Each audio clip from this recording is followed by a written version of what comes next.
Pokemon, a beloved franchise originally released in 1996, a fun little RPG where you run around using balls to capture these adorable little pocket monsters, building a team of 6 to defeat the 8 gyms and eventually becoming champion after you take on the Elite Four.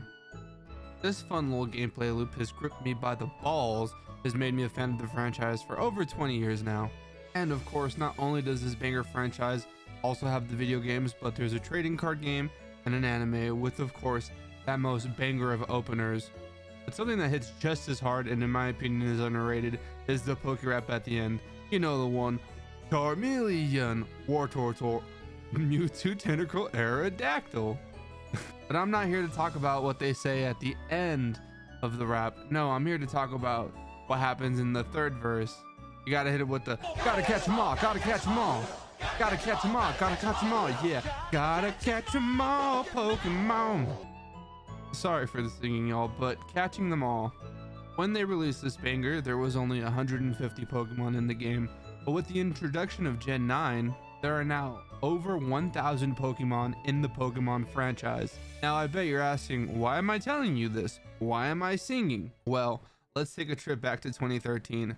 I was a wee lad, a senior in high school. Pokemon X and Y had came out and I got into competitive battling. So there I was breeding for a competitive Zoomerl when all of a sudden it happened.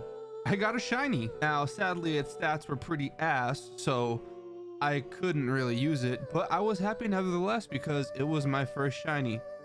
That I can remember because everything before the age of 13 is kind of a blur. But it had awakened a beast inside of me, a strange one, and the urge to shiny hunt Pokemon had just risen up in me. And if you don't know what a shiny Pokemon is, then prepare to have your mind blown.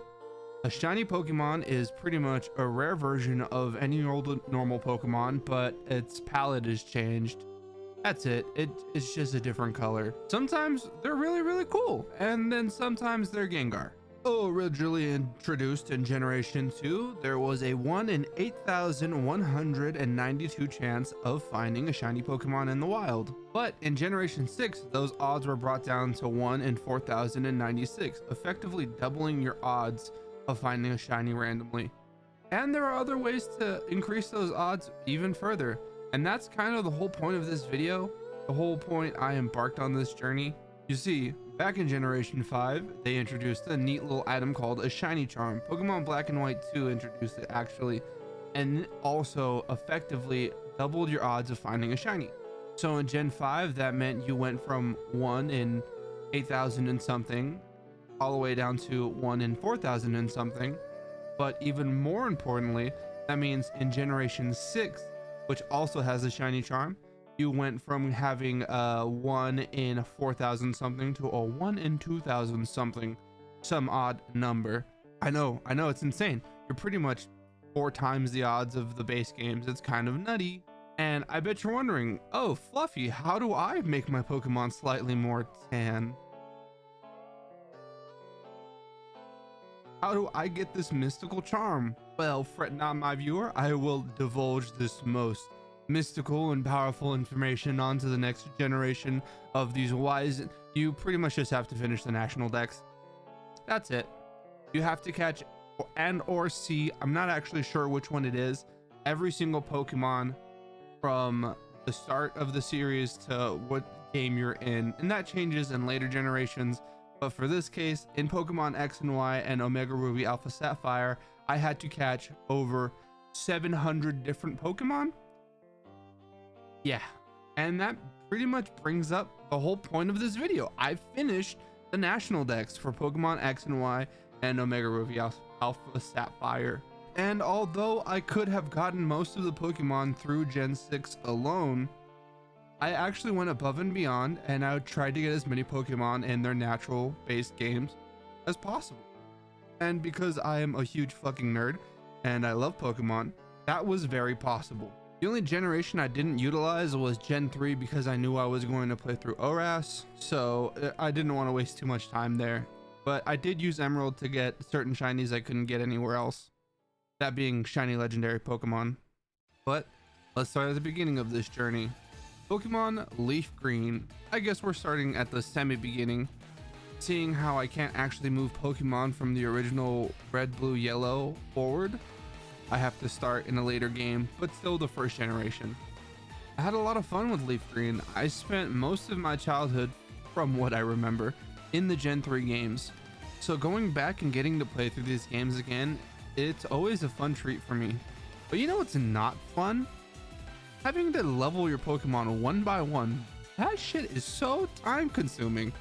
But I don't have much else to say. My total playtime in Pokemon Leaf Green was about 120 hours, and I quote unquote obtained 106 Pokemon from this game. I say quote unquote obtained because it counts your evolutionary, like it counts the evolutions for your starters, and I didn't have 3 Bulbasaurs. And just in case anyone was curious, not only did I finish the national dex, it's also a full living dex. So I was able to share this dex with my other copies of my games. So I have the shiny charm in all of them now. But yeah, so it's probably closer to about 100 or 103 Pokemon obtained in Pokemon Leaf Green. Now with Gen 1 out of the way, we slither our way up into Gen 2 with Pokemon Heart Gold for the Nintendo DS. Which, side note, I don't know why I wrote it like that in my script, but for the longest time I was playing Pokemon Rangers, and I would constantly say Pokemon Rangers for the Nintendo DS.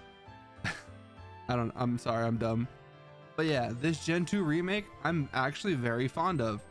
Cyndaquil is my favorite starter, hands down. So having a game where I can run around with Cyndaquil as my starter was an absolute treat. You cannot beat. But I will admit, this is where things get a little weird.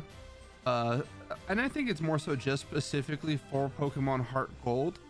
It gets a little weird with how what I did. I'll explain.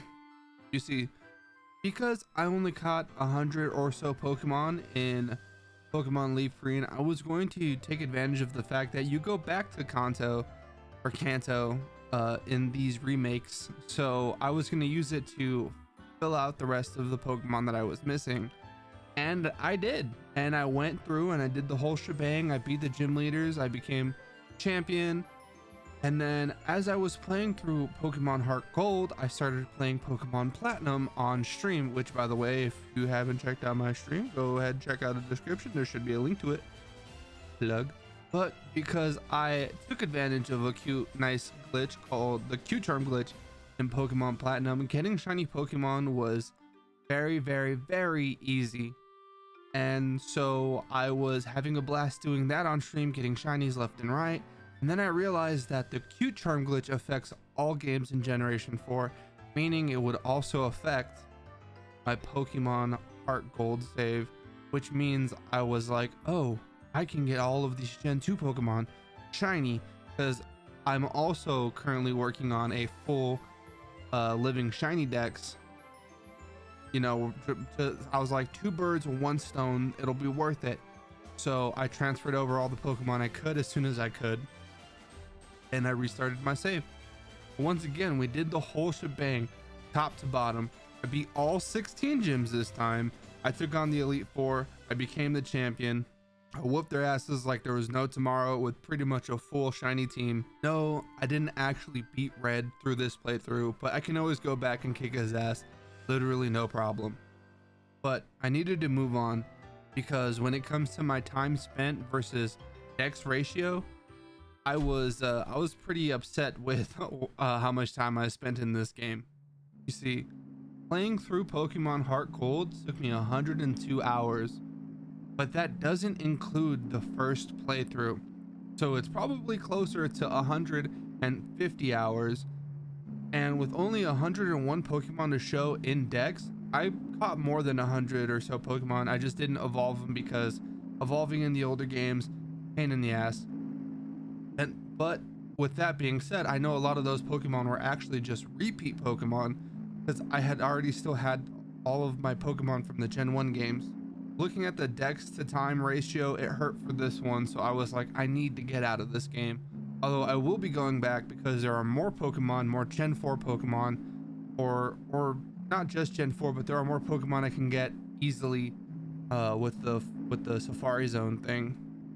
And next, real quick, I just want to do an honorable mention for Pokemon Emerald Gen 3. I spent like 93 hours in that game getting shiny legendaries. So, you know, give or take time because soft resetting and all that good stuff.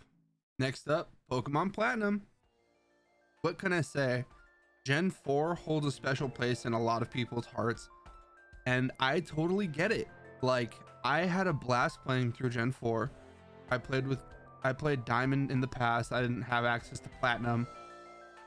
They introduced probably some fan favorite Pokemon in this generation, and you know, I had so much fun. And also with everything being shiny, how could I not have a good time? I remember when I was younger, I used to love messing with the sticker ball thing on the, you customize the Pokeballs and then you throw the Pokeball and then you'd say like shit or something and you'd giggle because you're a stupid child. But I didn't actually mess with that this time around because I was a man on a mission. I also got some shinies in this game, Pokemons that I can't get anywhere else. And I did it, it added onto the timer, but ultimately it also helped me because I was going to shiny hunt them regardless. So getting them here now saved me time instead of having to do it in Ultra Sun and Moon. Pokemon Platinum alone came up to a whopping 150 hours played with 138 Pokemon caught. And I know Heart Gold was just as much time, more or less, but I played through that game twice. This was just one go around. I was actually shocked when I saw my total play time for this game. And honestly, again, it would have been longer if it wasn't for the fact that I just refused to level up Pokemon to evolve them because it's quicker in the newer games. Now, I don't know how to say this. Black sheep of the bunch. Honestly, Pokemon Black and White, Generation 5, I completely skipped this generation over. You know, for a first introduction, really, it was a good time and I had fun. The story was pretty good. The villains were awesome. Getsis and N, I think, are very memorable enemies, not memories. What is this, Kingdom Hearts? You know, and I know Pokemon isn't known for its writing, and it's not the writing or the stories that keep people coming back to these games. I genuinely think it's just 100% nostalgia. I know that's what it is for me. But again, N and Getsis actually were pretty cool enemies.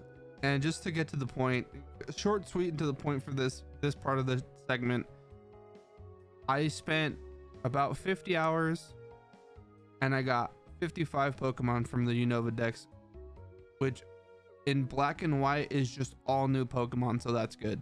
But now I feel like I need to talk about Pokemon Black 2, well, because that's the one I played, and give it its own respect as a standalone game, because a lot of these third copy games, they just kind of feel like a DLC, as to where Pokemon Black and White 2 felt like an actual good standalone game. You saw recurring characters, the story again was okay, you know, things changed, and it honestly felt like Unova, it made Unova feel like a region that was actually lived in instead of just the sandbox you run around to collect Pokemon in. And I really do wish they would do more things like Pokemon Black and White 2.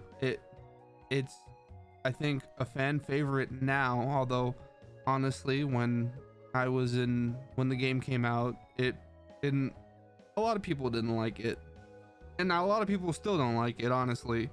But they are some pretty good games, I can't deny that. In the end, I spent about 47 hours in Pokemon Black 2, and I ended up catching 112 Pokemon from the Unova Dex. And I tried to make sure not to catch duplicates that I didn't actually need. So I think those 112 are actually Pokemon that counted toward the grand total of the Pokedex. After all this, I transferred all my Pokemon up from Gen 3 to 4, and then from 4 to 5.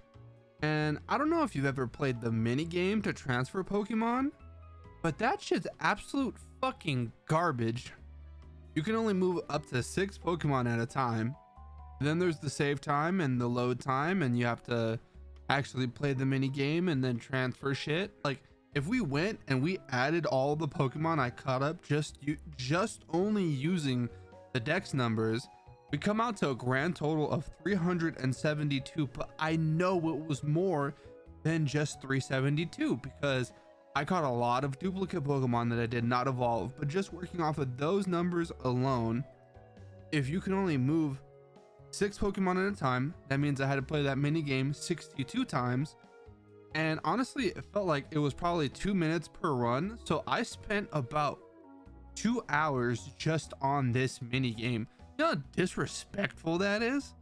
Thank God that moving Pokemon from Gen 5 to 6 was as simple as just putting some motherfuckers in a box and moving them. Now that all my Pokemon were in X, which X is my master copy for the Dex, it was as simple as playing through the game, and I did. But this time I did things differently. Instead of running around every route constantly trying to catch more and more Pokemon, I just played through the game this time, picking up the Pokemon I felt like, but I wasn't running through routes for minutes on end trying to make sure I got every single stage possible. And I would constantly swap out my team, getting Pokemon that I knew that they needed to be leveled up, whether it be through level or stone or training. And I did that, and my team was constantly rotating throughout my X playthrough.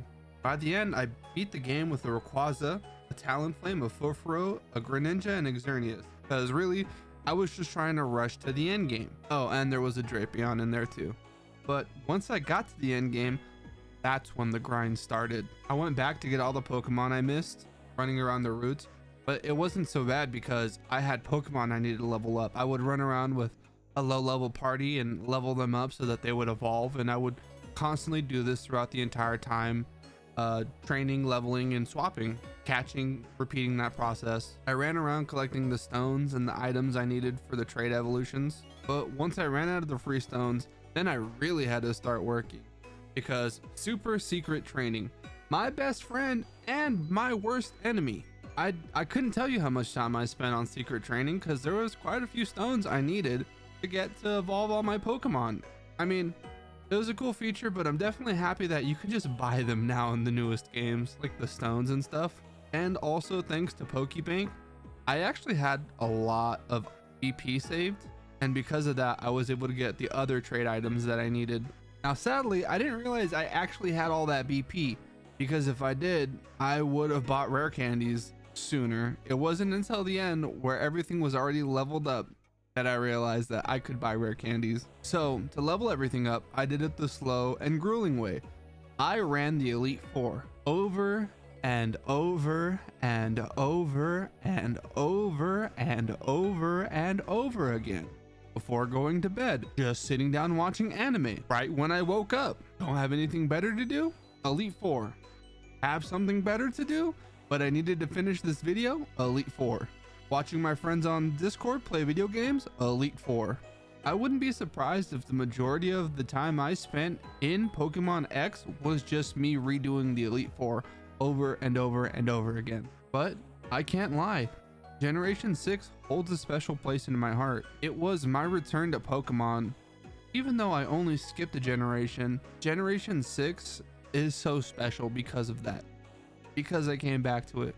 Because I actually had someone nice enough to give me a console and a copy. Well, no, I bought the copy, but someone gave me a console to play the fucking game on. Sure, the story's not all that good and the villains kind of suck, but that first jump to 3D, I don't know, it hits different. I was just in such a good place at that time that it just means so much to me. My original copy of Pokemon X had like over 400 hours on it, mainly because I did a lot of competitive breeding. But still, I mean, how do you not like something that you spend 400 hours on? Now, sadly, I kind of sold that copy for sushi, I'm pretty sure, because I didn't have a job and I was out of high school and I really, really wanted sushi. So I traded my game copy in and then I bought food. But that's okay because I never finished the Pokedex in that one and I did it this time. So it's a redemption arc, guys. And the sushi, was it worth it? Definitely not.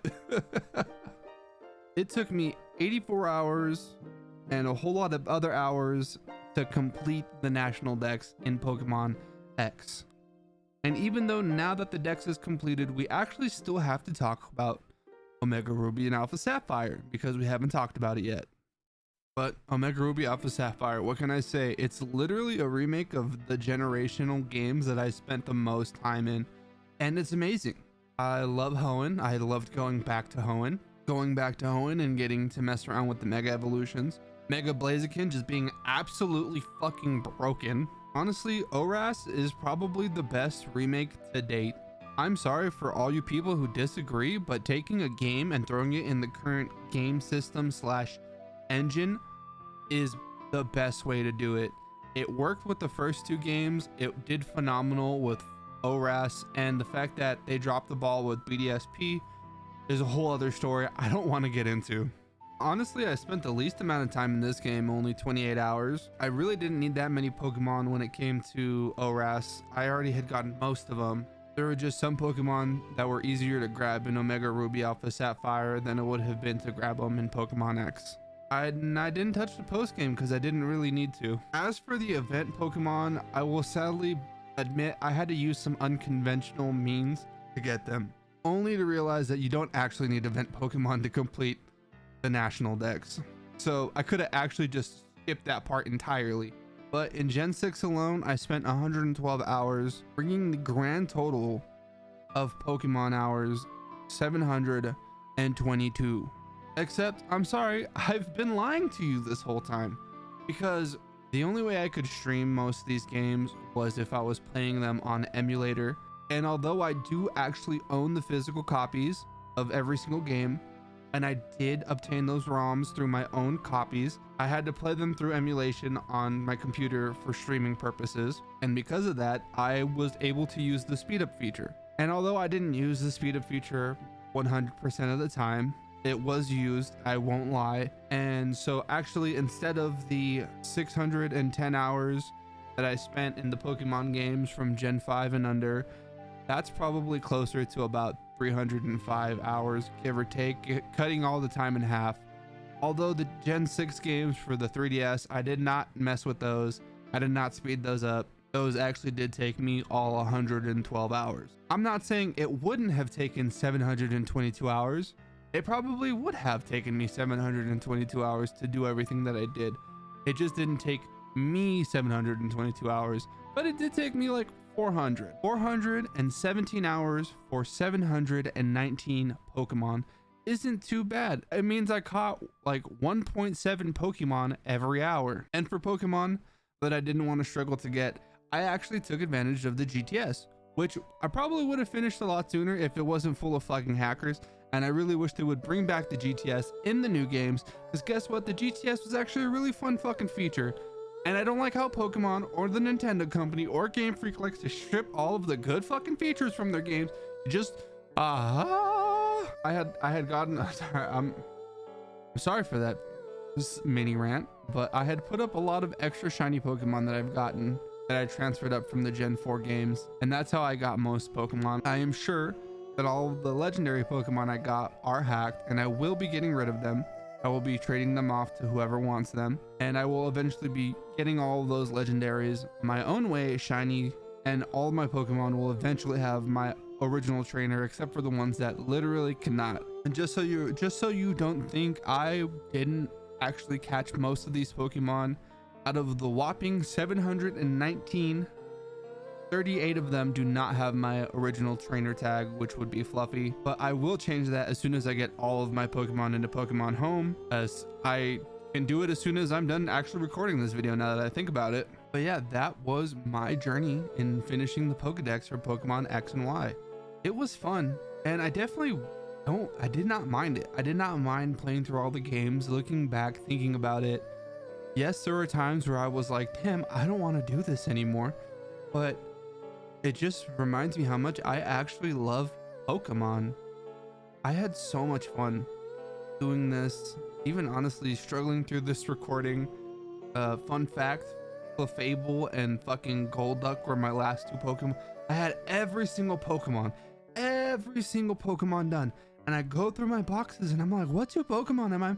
Fucking Clefable and fucking Golduck. I was baffled. I was like, I had to